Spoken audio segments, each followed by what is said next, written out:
Tuhan Yesus.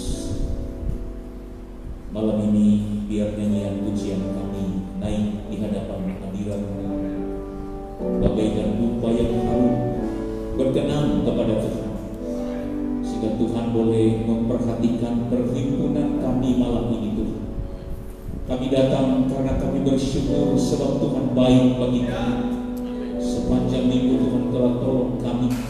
Tidak ada yang dapat kami perbuat untuk membalas kasih-Mu bagi kami, selain kami mau datang bersyukur, memuji, memuliakan Engkau, menyenangkan hati-Mu. Sebab itulah yang dapat kami buat untuk membalas kebaikan-Mu bagi kami. Terima kasih Tuhan. Sebentar kami akan buka hati kami mendengarkan kebenaran firman-Mu. Sebab firman-Mu adalah pribadi, firman-Mu adalah kehadiran-Mu di tengah-tengah kami, kekuatan bagi kami yang membawa kami kepada pemulihan dari hari ke hari. Berfirmanlah bagi kami Bapa, urapi telinga-telinga kami, urapi hamba-Mu, sehingga firman-Mu sore menjelang malam ini sungguh-sungguh menjadi berkat bagi kami. Kami siap untuk terima firman-Mu di dalam nama Tuhan Yesus Kristus kami berdoa. Amin. Shalom Bapak Ibu. Haleluya. Ada sukacita malam hari ini? Yang sukacita boleh lambaikan tangan bersama saya, puji Tuhan. Ya, baik. Pagi tadi kita sudah beribadah, ada ibadah raya pertama pagi, dan sore ini kembali kita bisa berjumpa kembali di dalam ibadah raya yang kedua, puji Tuhan. Baik, untuk tidak berlama-lama, saya langsung mengajak Bapak Ibu Saudara-saudara membuka Alkitab kita pada sore menjelang malam ini di dalam Injil Yohanes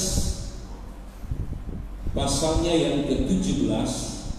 Saya akan membacakan satu ayat, yaitu di dalam ayatnya yang ketiga. Injil Yohanes pasal 17 ayatnya yang ketiga. Tidak ada salahnya kalau kita baca bersama-sama ya saudara. Yang sudah ketemu katakan amin. Kita baca sama-sama ya. Yohanes 17 ayatnya yang ketiga. 1, 2, 3. Inilah hidup yang kekal itu, yaitu bahwa mereka mengenal Engkau satu-satunya Allah yang benar, dan mengenal Yesus Kristus yang telah Engkau utus. Begitu. Saya baca sekali lagi. Inilah hidup yang kekal itu, yaitu bahwa mereka mengenal Engkau satu-satunya Allah yang benar, dan mengenal Yesus Kristus yang telah Engkau utus. Firman Tuhan pagi hari ini, sore menjelang malam ini, saya beri tema mengenal Tuhan secara pribadi. Saudara, ayat yang kita baca ini adalah doa Tuhan Yesus, ya, kerinduan Tuhan Yesus yang dituangkan lewat permohonan doanya. Dia berkata begini, inilah hidup yang kekal, yaitu bahwa mereka, kata mereka di sini merujuk kepada saya dan saudara, merujuk kepada gereja Tuhan, baik secara komune maupun gereja Tuhan secara individu. Saya dan saudara adalah gereja Tuhan secara individu.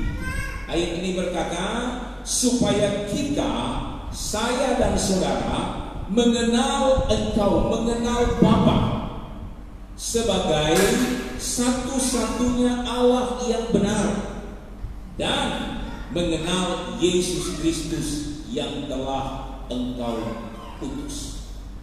Tuhan punya kerinduan Bapak Ibu Saudara supaya kita mengenal Tuhan. Mungkin ada yang berkata begini, Pak Pendeta, apa enggak cukup membuktikan bahwa saya mengenal Tuhan?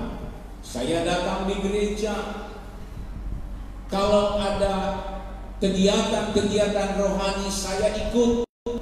Apa itu belum cukup? KTP saya Kristen, saya lahir dari keluarga Kristen. Apa itu belum cukup untuk membuktikan bahwa mengenal Tuhan?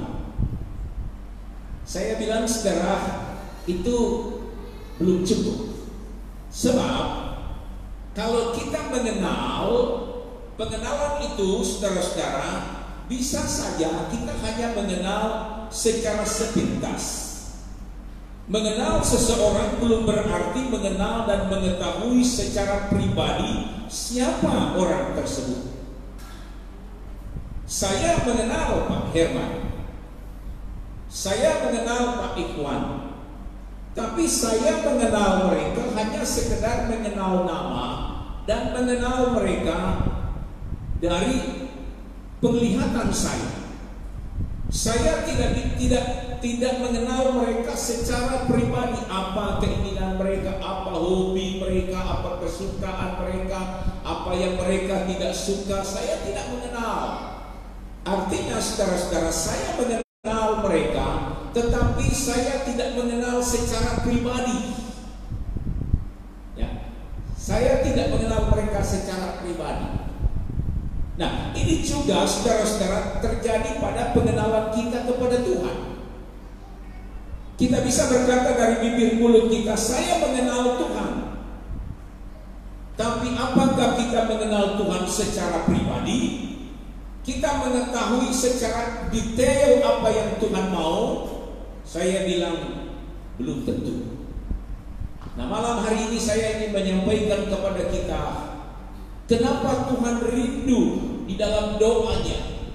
Kenapa Tuhan ingin sekali supaya gerejanya, supaya saya dan saudara mengenal Tuhan bukan hanya sekedar nama, bukan hanya sekedar mengenal oleh karena kata orang, tetapi betul-betul saya dan saudara mengenal Tuhan secara pribadi.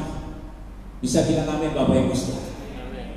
Karena firman Tuhan berkata, kenapa Tuhan Yesus ingin supaya saya dan saudara punya pengenalan secara pribadi, tidak hanya sekedar mengenal secara umum, karena memang ada nilai-nilai di dalam pengenalan kita secara pribadi dengan Tuhan. Saudara, mengenal Tuhan itu bisa lewat dua cara. Yang pertama, saya dan saudara bisa mengenal Tuhan lewat firman-Nya. Ini tentu sudah sering kita dengar. Ya. Apa saja kesukaan Tuhan, apa saja pribadi Tuhan itu ada di dalam firman-Nya. Semakin saya dan saudara mengenal firman-Nya, bersekutu dengan firman-Nya, erat hubungan kita dengan firman-Nya, maka kita akan semakin mengenal Tuhan lebih jauh.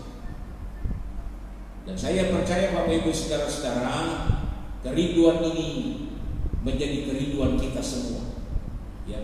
Jadi jangan saudara berkata bahwa saya mengenal Tuhan, tetapi kita tidak pernah bergaul dengan firman-Nya. Saya tidak akan bicara soal itu malam hari ini. Saya akan bicara tentang mengenal Tuhan yang kedua, yaitu lewat karya-Nya. Saya dan saudara bisa mengenal Tuhan dengan baik, mengenal Tuhan secara pribadi, bukan saja lewat firman-Nya, tetapi juga lewat karya-Nya. Apa maksudnya mengenal Tuhan lewat karya-Nya? Mengenal Tuhan lewat karya-Nya itu, saudara-saudara, saya dan saudara merasakan, menikmati, kita punya pengalaman secara pribadi dengan Tuhan. Sehingga oleh karena kita punya pengalaman pribadi dengan Tuhan, kita menjadi mengenal Tuhan lebih dekat. Itu yang disebut dengan mengenal Tuhan lewat karya-Nya. Dan tentu saya sendiri secara pribadi pengen punya pengalaman rohani. Doa saya kepada jemaat Tuhan, setiap pagi saya berdoa, Tuhan, hari ini berikanlah kepada jemaat-Mu pengalaman pribadi bersama-sama dengan Tuhan. Sebab kalau jemaat punya pengalaman secara pribadi dengan Tuhan, maka dia bisa mengenal Tuhan dengan baik. Bisa bilang amin, saudara? Nah, ada dua hal. Kenapa saya dan saudara harus mengenal Tuhan secara pribadi? Kenapa saya dan saudara Tuhan ingin, doa Yesus, dia ingin supaya kita mengenal Bapa secara pribadi. Kenapa? Itu pertanyaannya. Saya katakan malam ini kita akan melihat ada dua hal yang akan menjadi berkat dalam hidup kita kalau kita mengenal Tuhan secara pribadi, kalau kita punya pengalaman secara pribadi dengan Tuhan. Kita lihat dulu yang pertama. Kenapa kita perlu mengenal Tuhan secara pribadi? Mari kita membaca satu ayat. Kita masuk lebih jauh. Di dalam Injil Yohanes pasalnya yang ke-20 ayat 25. Saya bacakan bagi kita. Kenapa saya dan saudara harus punya pengalaman pribadi dengan Tuhan? Dan Tuhan juga ingin kita memiliki pengalaman pribadi dengan Tuhan. Saya baca Injil Yohanes 20 ayat 25 demikian. Maka kata murid-murid yang lain itu kepadanya, kami telah melihat Tuhan. Tetapi Thomas berkata kepada mereka, sebelum aku melihat bekas paku pada tangannya, dan sebelum aku mencucukkan jariku ke dalam bekas paku itu, dan mencucukkan tanganku ke dalam lambungnya, sekali-kali aku tidak akan percaya. Kita ambil ayat ini sepenggal, sebab ini adalah cerita tentang pribadi seorang murid Tuhan yang bernama Thomas. Kalau saudara mengikuti perjalanan hidup Thomas sebagai murid Tuhan, saya bisa katakan Thomas ini adalah seorang murid yang dekat dengan Tuhan, yang setiap hari mengikuti kemana Tuhan pergi melayani. Tetapi Thomas ini adalah seorang murid yang pengenalannya terhadap Tuhan tidak begitu baik. Tiap hari dia bersama-sama dengan Tuhan, tapi pengenalannya kepada Tuhan Yesus Kristus tidak begitu baik. Ada beberapa pengalaman-pengalaman yang terjadi, pertanyaan-pertanyaan Thomas dalam pengiringan kepada Tuhan. Kita tidak perlu bahas malam ini. Kita cuma lihat satu contoh saja dalam ayat yang kita baca. Betapa sebelum Tuhan naik di atas bukit Golgota menerima pekerjaan yang begitu besar, menebus dosa manusia, Tuhan sudah berkata kepada murid-muridnya, aku akan mati, domba-domba akan tercerai-berai, tapi pada hari yang ketiga aku akan bangkit dari antara orang mati. Itu sudah dikatakan jelas kepada murid-murid Tuhan, termasuk Thomas juga mendengar ini. Tetapi waktu Tuhan Yesus mati di atas kayu salib, dan tahu saudara-saudara, mungkin murid-murid Tuhan syok. Mungkin murid-murid Tuhan tidak percaya bahwa orang yang mereka ikuti selama ini bisa mati di atas kayu salib. Orang yang punya kuasa yang luar biasa. Orang mati dia bisa bangkitkan, orang sakit dia bisa sembuhkan, lumpuh bisa berjalan, buta bisa melihat. Tapi ketika Yesus mati di atas kayu salib, mereka seolah-olah tidak percaya akan hal itu. Iman mereka down, sehingga mereka lupa akan perkataan Tuhan. Sehingga saudara-saudara, pada hari yang ketiga, ketika Tuhan bangkit, murid-murid sedang berkumpul di dalam satu ruangan. Mereka sedang sedih. Lalu kemudian tiba-tiba Yesus datang di tengah-tengah mereka. Ketika Yesus datang di tengah-tengah mereka, mereka sukacita luar biasa. Ketika Yesus bangkit dan datang di tengah-tengah mereka. Berita buruknya, Thomas tidak ada di situ. Lalu kemudian beberapa waktu kemudian Thomas datang ke pertemuan itu. Murid-murid girang luar biasa, mereka senang sekali. Lalu ketika Thomas datang di situ, mereka bilang, Thomas, tadi Tuhan Yesus datang di sini. Tuhan ada di sini tadi. Thomas bilang, kamu ngarang.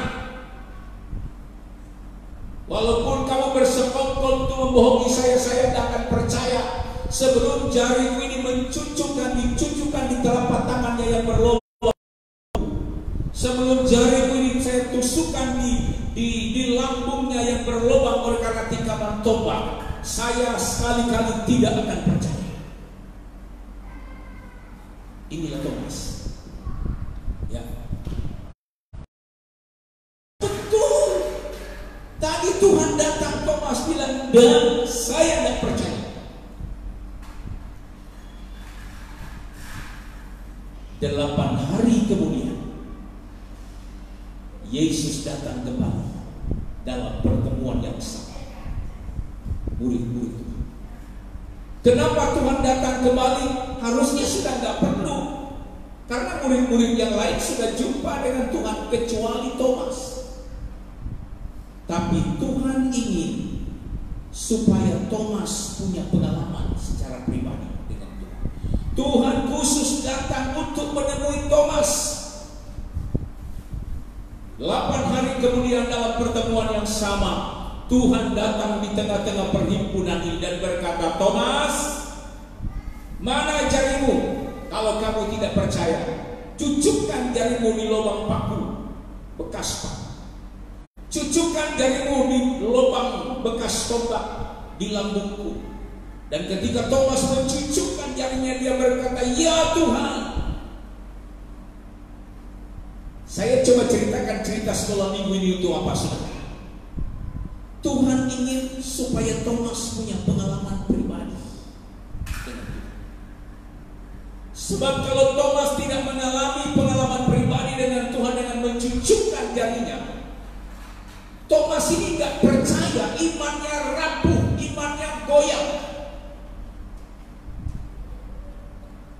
Dia nggak yakin kepada firman Tuhan. Itu sebabnya Tuhan ingin Thomas punya pengalaman pribadi dengan Tuhan. Supaya apa? Supaya imannya ini kuat, Bapak Ibu Saudara. Supaya Thomas gak ragu-ragu. Tuhan ingin supaya Thomas punya pengalaman secara pribadi. Itulah sebabnya saya katakan tadi, pengalaman secara pribadi yang pertama bisa membuat mengupgrade iman kita menjadi iman yang semakin kuat. Bisa bilang amin, Bapak Ibu Saudara. Kalau kita gak punya pengalaman pribadi dengan Tuhan, kita gak pernah alami kasih Tuhan dalam hidup kita, kita gak pernah tahu bagaimana Tuhan menolong kita, kita gak punya pengalaman secara rohani dengan Tuhan, maka hari-hari ini Bapak Ibu Saudara, di situasi yang sulit ini, banyak orang-orang Kristen yang kemudian tidak lagi beriman kepada Tuhan, tidak lagi percaya kepada Tuhan, walaupun secara kondisi mungkin dia ada di gereja, tapi dia tidak begitu yakin akan kemampuan dan kuasa Tuhan. Kenapa? Karena dia tidak punya pengalaman secara pribadi dengan Tuhan. Itu sebabnya malam hari ini firman Allah ingatkan kepada kita. Doa Tuhan Yesus, dia berkata, biarlah mereka mengenal Engkau Bapa sebagai Allah yang Maha Kuasa. Alangkah senangnya hati Tuhan malam ini kalau dia temukan saya dan saudara menjadi gereja Tuhan, menjadi anak-anak Tuhan yang punya pengalaman-pengalaman pribadi dengan Tuhan. Sehingga kalau kita pernah punya pengalaman pribadi dengan Tuhan, Bapak Ibu Saudara-saudara, kita pasti kuat. Saya mungkin pernah cerita kepada saudara. Apakah mungkin saudara pernah ingat satu waktu saya ada acara di Tegal, ya, ada acara di Tegal. Saudara-saudara, saya dengan istri naik motor. Pada waktu itu jalan itu masih dicukur, ya, digali aspalnya itu, mau dicor. Jadi jalan itu separuh tinggi, separuh sudah dicukur, separuh belum. Saya ada acara di Tegal dan waktu itu kalau tidak salah ada 2 acara. Sebelum ada acara pertemuan dengan hamba-hamba Tuhan, saya ditugaskan untuk membaptis. Ada orang yang mau dibaptis. Sehingga pagi-pagi saya dengan istri saya, dengan anak saya yang masih bayi, kami naik motor, dan saya cepat sekali naik motor karena memang keperluan cepat. Ya. Waktu sedang mau memasuki, kalau tidak salah mau masuk Surodadi, saya dari kecepatan yang cukup cepat. Tiba-tiba dari belakang saya ada bus yang klakson. Waktu saya diklakson dari belakang, saya kaget, Bapak Ibu Saudara, saya mau minggir. Tapi saya nggak lihat, ternyata jalan di depan saya itu tidak sama tingginya. Yang sebelah kiri saya lebih tinggi dari tempat yang saya jalan, yang dicukur. Waktu saya banting setir ke kiri, motor itu nggak naik ke aspal di atas, lalu kemudian terseret di jalan raya. Motor sudah ke sana, saya nggak tahu istri saya di mana, anak saya di mana, saya sendiri udah ikut motor dan jaket dan celana saya robek semua. Waktu saya lihat istri saya, Bapak Ibu Saudara-saudara, saya lihat, loh, dia nggak apa-apa. Dia bangun pegang anak saya bilang, kamu nggak apa-apa. Enggak, saya nggak apa-apa. Betul-betul dia nggak apa-apa. Ya sudah, motor singkirkan dan akhirnya sampai juga kami diketahui perbaiki motor dan lain sebagainya. Sesampai di rumah, lalu kemudian istri saya berkata begini, saya agak curiga sedikit tadi. Kenapa? Karena mobil-mobil yang ada di belakang itu berhenti semua, banyak ketika kami bicara tadi.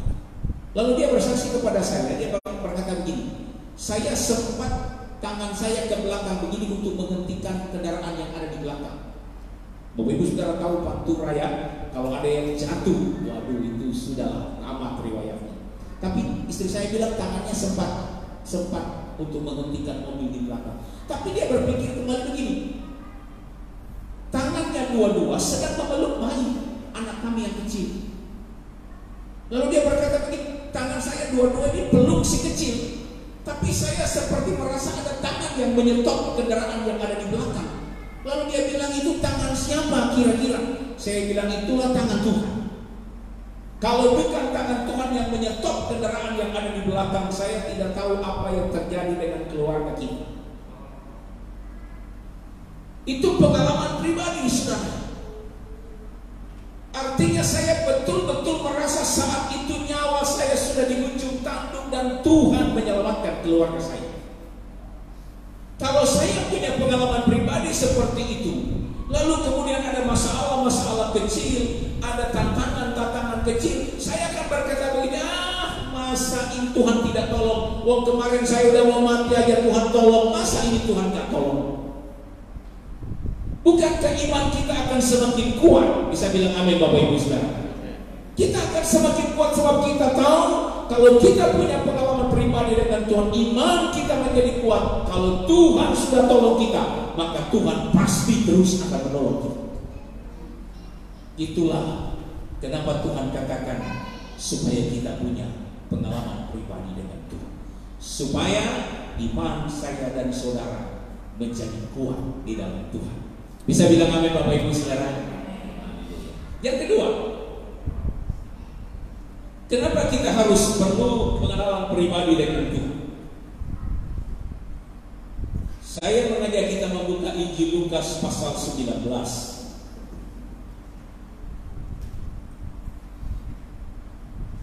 Injil Lukas pasal 19, saya akan membaca ayat 8 dan ayat 9. Demikian bunyi firman Tuhan. Injil Lukas 19 ayat 8 dan 9. Tetapi Sakeus berdiri dan berkata kepada Tuhan, Tuhan, setengah dari milikku akan kuberikan kepada orang miskin, dan sekiranya ada sesuatu yang kuperas dari seseorang, akan kukembalikan 4 kali lipat.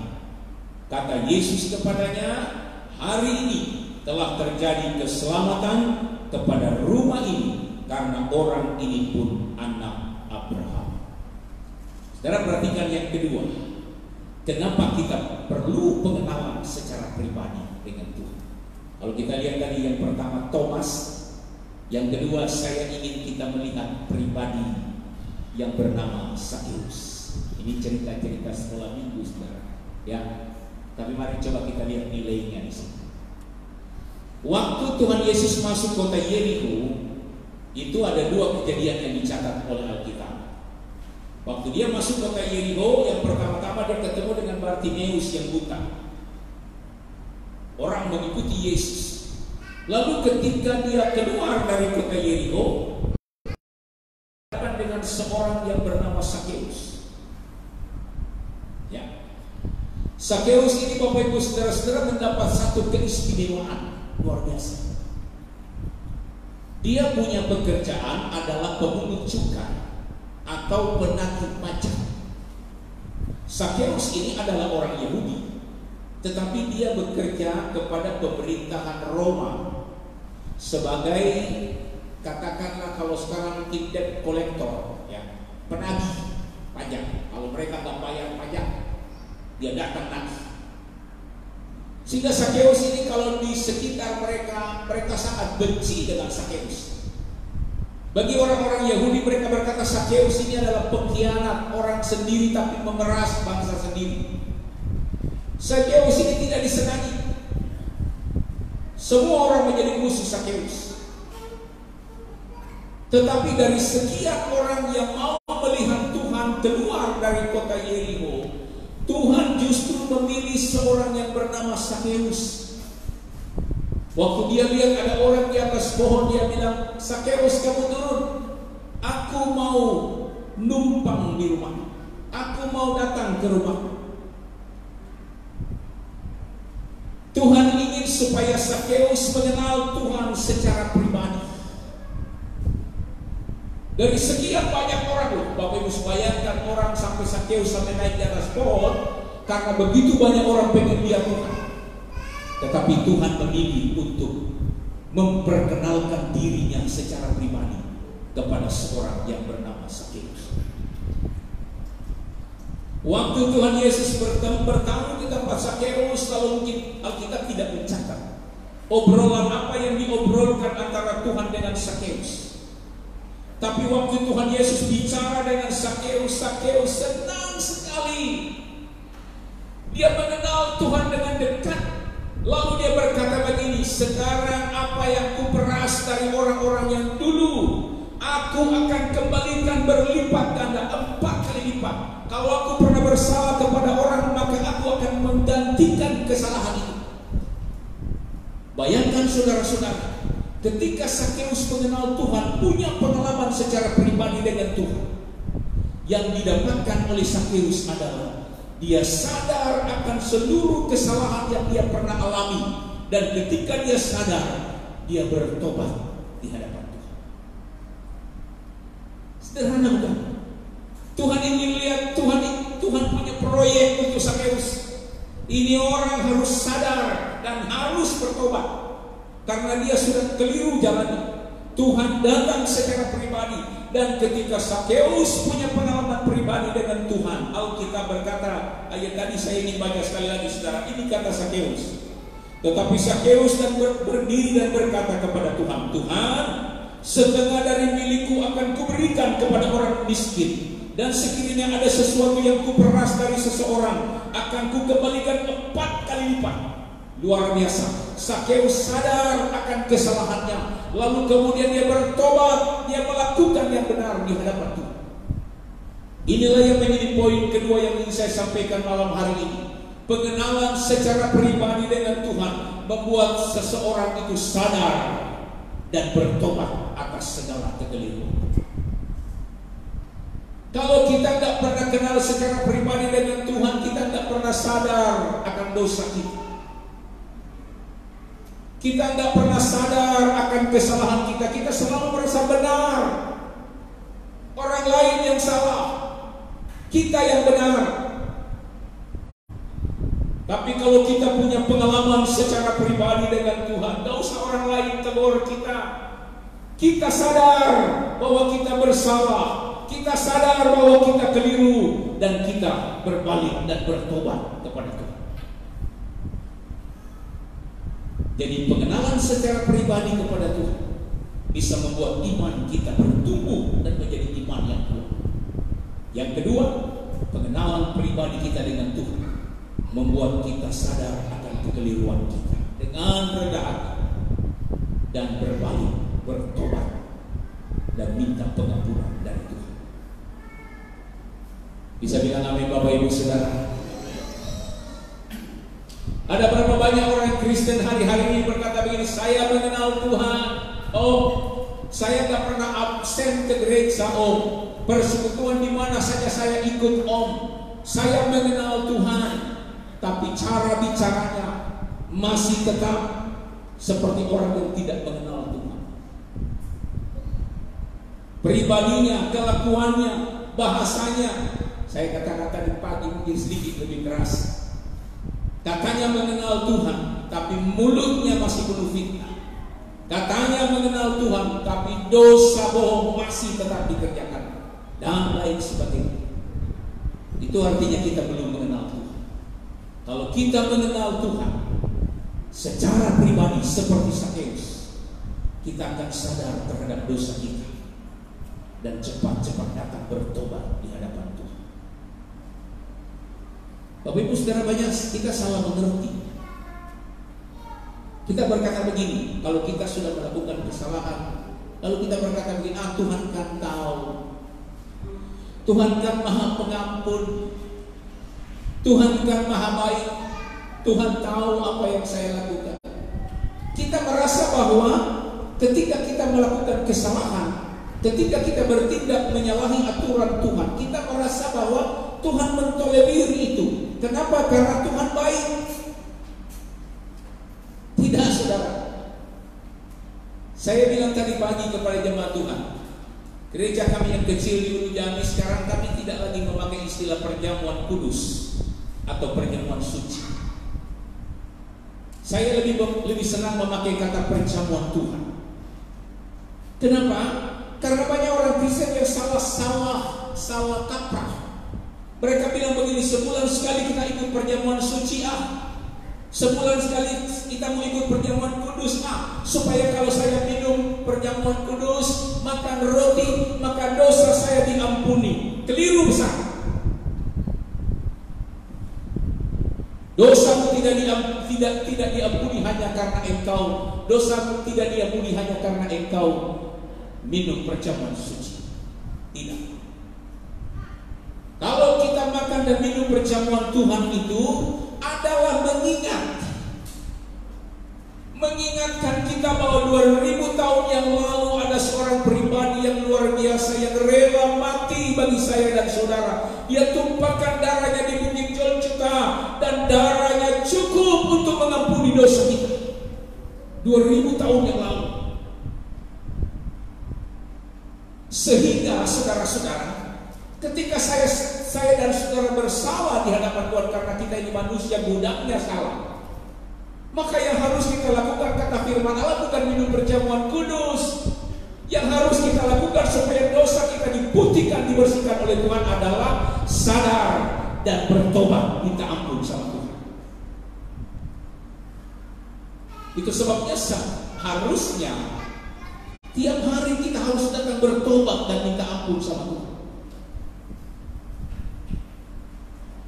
Sama seperti apa yang dilakukan oleh Sakeus.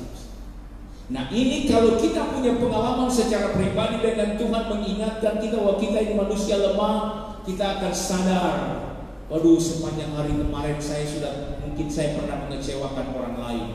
Mungkin mulut saya ini menyakiti hati orang lain. Mungkin perbuatan saya menyakiti Tuhan. Mata saya, tangan saya, kaki saya, pikiran saya mungkin tidak berkenan kepada Tuhan. Tidak ada salahnya kita sadar akan hal itu dan berkata, Tuhan, 2000 tahun yang lalu Engkau sudah ampuni aku. Sekarang Tuhan ampunilah dosa. Aku bertobat dan minta diampuni. Firman Allah berkata, sekalipun dosa merah seperti kimis, sekalipun hitam sekental apapun, kalau kita datang dengan sungguh-sungguh di hadapan Tuhan, percayalah, Dia pasti akan memberikan pengampunan kepada kita. Jadi luar biasa, saudara. Kita harus memiliki pengenalan kepada Tuhan. Sebab pengenalan kita secara pribadi dengan Tuhan akan membuat iman kita bertumbuh menjadi iman yang kuat. Pengenalan kita secara pribadi dengan Tuhan akan membuat kita sadar dan minta ampun atas segala dosa-dosa kita. Sehingga ketika kita diampuni oleh Tuhan, dipulihkan oleh Tuhan, maka saya percaya berkat-berkat Tuhan itu. Karena yang dapat menghalangi kita dengan Tuhan kan Alkitab bilang adalah dosa kita. Yang menghalangi berkat Tuhan terjadi dalam rumah tangga kita, yang menghalangi berkat Tuhan terjadi bagi pekerjaan usaha kita. Kenapa? Kesalahan kita. Tapi kalau kesalahan kita sudah dipulihkan oleh Tuhan, diampuni oleh Tuhan, maka berkat itu pasti akan menjadi bagian hidup kita. Bisa bilang amin Bapak Ibu Saudara? Haleluya, haleluya. Di sini tidak ada ya, di sana-sana banyak. Ya Pak Herman ya, jemaat Tuhan GKRI, jemaat Tuhan yang manis-manis. Amin Bapak Ibu. Kita jadi jemaat Tuhan yang mau mengenal Tuhan secara pribadi. Nah sekarang pertanyaan yang terakhir sebelum saya akhiri firman Tuhan. Bagaimana caranya supaya kita dapat mengenal Tuhan secara pribadi? Pertanyaan terakhir.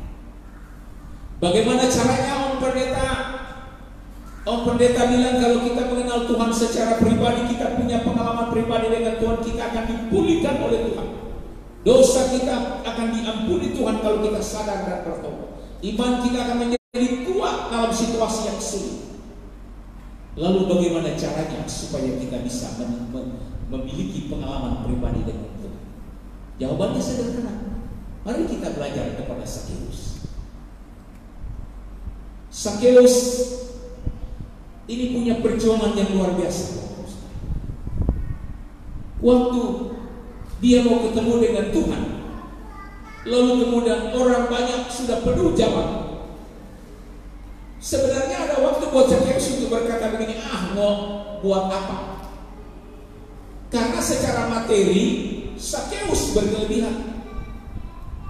Secara pangkat jabatan Sakeus punya pangkat, punya jabatan. Dia orang terhormat di pemerintahan Roma. Untuk apa? Untuk apa dia mau ketemu dengan Tuhan? Tidak ada artinya kan? Kalau kita berpikir secara dunia. Tapi ternyata Sakeus tidak. Dia mungkin punya harta duniawi yang berkelebihan, tapi ada sesuatu mungkin di dalam dirinya yang memerlukan Tuhan. Itu sebabnya dia mengambil satu langkah yang menurut saya inilah yang membuat Yesus tertarik berhubungan secara pribadi dengan Sakeus. Apa itu? Sakeus memiliki kerinduan yang menyala-nyala untuk ketemu dengan Tuhan. Bayangkan Bapak Ibu Saudara, orang banyak tidak menjadi halangan bagi dia. Dia cari cara yang paling bagus untuk jumpa dengan Tuhan, walaupun caranya sangat ekstrim. Dia harus panjat pohon supaya dia jumpa dengan Tuhan. Dan dia lakukan untuk panjat pohon itu didorong oleh kerinduan yang luar biasa, ingin ketemu dengan Tuhan. Dan Tuhan lihat itu. Malam ini saudara-saudara, kalau kita datang dalam ruangan ini punya kerinduan yang sama seperti Sakeus. Mungkin ada halangan, mungkin ada tantangan, tapi saya punya kerinduan untuk datang beribadah. Kerinduan ini membuat saya ingin jumpa dengan Tuhan. Saya yakin kerinduan itulah yang akan membuat Tuhan tertarik, sehingga kita punya pengalaman pribadi dengan Tuhan. Kalau kita datang di gereja, lalu kemudian kita tidak punya kerinduan untuk jumpa dengan Tuhan, maka akan menjadi sesuatu yang sulit untuk bisa kita menerima apa yang saya sebutkan tadi. Tapi kalau Bapak Ibu Saudara malam ini sungguh-sungguh kita tinggalkan kesibukan kita tinggalkan barangkali pekerjaan kita dengan satu kerinduan, saya mau datang malam ini hari Minggu, saya mau datang sama Tuhan. Kerinduan itu menyala-nyala, saya ingin jumpa dengan Tuhan, dan saya pengen punya pengalaman pribadi dengan Tuhan. Saya percaya Bapak Ibu Saudara pulang dari tempat ini, Bapak Ibu Saudara diberkati oleh Tuhan. Kerinduan itulah yang mendorong kita sehingga kita punya pengalaman pribadi dengan Tuhan. Bapak Ibu Saudara pengen punya pengalaman pribadi dengan Tuhan? Bapak Ibu Saudara pengen punya iman yang kuat? Bapak Ibu Saudara pengen sadar dan bertobat? Tadi pertama imannya gede, aminnya gede. Kedua agak sedikit menyusul. Yang ketiga, tapi saya yakin malam ini kita pasti pengen Tuhan memulihkan hidup kita. Amin saudara. Yakinilah, percayalah, Dia Tuhan yang sama. Dulu, sekarang, bahkan sampai selama-lamanya Dia tetap Allah yang sama. Allah yang sudah memberikan dirinya untuk kita, korban bagi kita. Allah yang sama pun akan memberkati kita saat kita punya pengalaman pribadi dengan Tuhan. Amin. Tuhan Yesus memberkati. Biar firman Allah yang sederhana malam hari ini biar bisa kita cerah dengan baik, dan pulanglah jadilah anak-anak Tuhan yang punya pengalaman pribadi dengan Tuhan, punya pengalaman pribadi dengan Tuhan. Mari kita berdiri bersama-sama. Kita akan nyanyikan satu pujian. Ketika Yesus berkata kepada Thomas, Thomas, engkau telah melihat aku dan engkau percaya. Tetapi berbahagialah orang yang percaya walaupun dia tidak pernah melihat. Saya dan saudara lebih jauh lebih berbahagia dari Thomas, karena kita percaya bahwa Yesus adalah Allah yang hidup, dan kita disebut orang yang berbahagia. Malam ini saya tidak tahu apa yang ada dalam hidup kita, apa yang menjadi doa kita. Dia tahu persis, Tuhan tahu persis. Tapi firman Allah ingatkan bagi kita malam ini, solusinya sederhana: miliki pengalaman pribadi dengan Tuhan. Maka engkau pasti akan percaya apapun yang terjadi. Engkau pasti akan berkata, ya Tuhan, aku percaya. Kita nyanyi pujian ini. Saat ku tak melihat jalan, hatiku percaya. Haleluya.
haleluya, haleluya, haleluya. Malam ini Tuhan Engkau lihat kami, sebab kami percaya firman-Mu tidak pernah kembali dengan sia-sia. Firman-Mu adalah pribadi Tuhan yang menjawab doa kami. Malam ini Engkau lihat kami Tuhan, kami punya iman, kami punya kekuatan dalam iman karena kami percaya kepada Tuhan. Apalagi kalau kami memiliki pengalaman secara pribadi dengan Tuhan, kami punya iman yang kuat. Apapun yang terjadi atas hidup kami, kami percaya Tuhan tetap menjadi penolong bagi kami. Kalau kami berbuat kesalahan, kalau kami melakukan sesuatu yang tidak menyenangkan Tuhan, biarlah kami menyadari itu, supaya kami berbalik dan bertobat di hadapan Tuhan. Tuhan memulihkan hidup kami, dan Tuhan memberkati kami oleh karena pemulihan yang terjadi dalam hidup kami. Terima kasih banyak Bapa, hamba-Mu berhenti berbicara, tapi hamba yakin dan percaya firman-Mu ya dan amin. Tidak ada satu pun di antara kami yang pulang dengan sia-sia. Semua kami pulang malam ini, kami pulang diberkati oleh Tuhan. Pujilah Tuhan, kami terima firman Tuhan malam ini dalam nama Tuhan Yesus Kristus, Tuhan dan Juru Selamat kami. Haleluya, amin. Puji Tuhan. Silakan dulu Bapak Ibu Saudara, Tuhan Yesus memberkati kita semua.